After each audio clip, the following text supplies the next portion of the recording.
congratulations. Very different game to last week, round 22, but I guess it was always going to be, wasn't it? Yeah, we were always going to turn up in a different mindset today. I knew that. I said it to everyone I've spoken to today. I said you'll see a different performance from us today.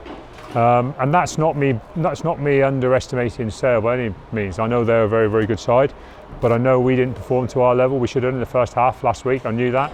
And I knew we were better emotionally prepared this week, and we were better ready to fight at the intensity we needed to fight at to do well today. And I knew those things, and I think those things ultimately are what happened today. You mentioned the start. Last week, very sluggish out the blocks. Today, the complete opposite, and that set the tone for the rest of the game.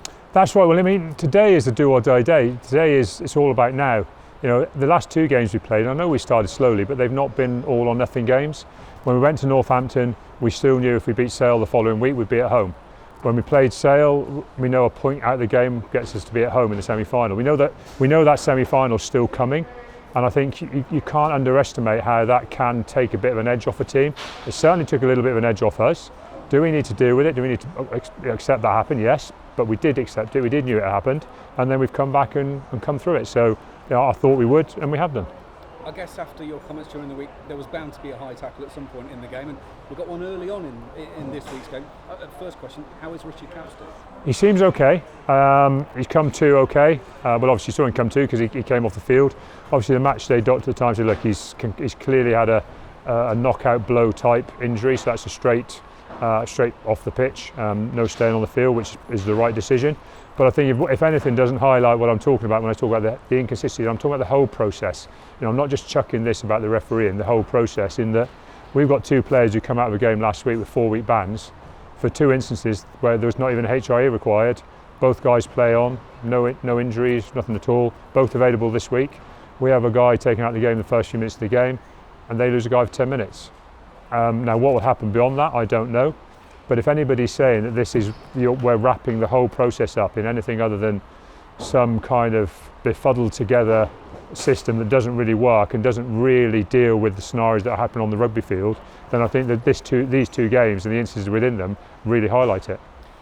So it's Harlequins in a final. They had an absolute ding-dong game against Bristol. You've had a ding-dong game against Sale. It's all set up perfectly, isn't it? Yeah, I mean, this is how it should be. This is what finals should be.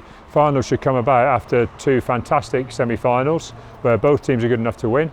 And that's what the final should be like. The final should be, as you say, it should be an incredible game. That's what a salary cap league and this is what we're supposed to try and create, is close semi-finals, close finals, and a changeover of teams in there. And what have you seen? You've seen, two fresh teams from the semi-finals last year in it. This is what the league process should be about. It should be about it being very hard to get in the top four, and then it being very hard to win it, and that's what we're going to see this year. Just finally, last season you were the Premiership champions, European champions.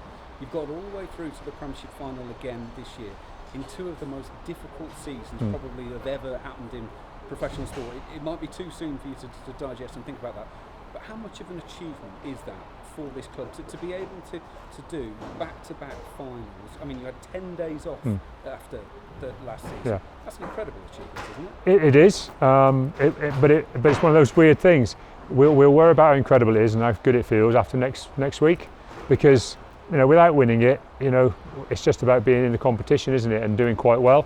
Now that's great, and we want to fight for those kind of things, and we want to fight to the last day of the season. As I say, great credit to the squad of players we've got here and the staff, and I think it's great. I get to stand on the microphone and be on TV and do the radio and all this kind of stuff. We've got a fantastic staff here, right through the S&C and the medical, all the other coaches, academy. We've got a massively good development program on how we develop good players and how we develop young players. And I think that's the thing that's probably allowed us to get to numerous finals, is the player development role. And then obviously the players themselves, they're good guys and they work hard and they buy into what we want them to do. And the result of that is getting to finals and hopefully winning a few.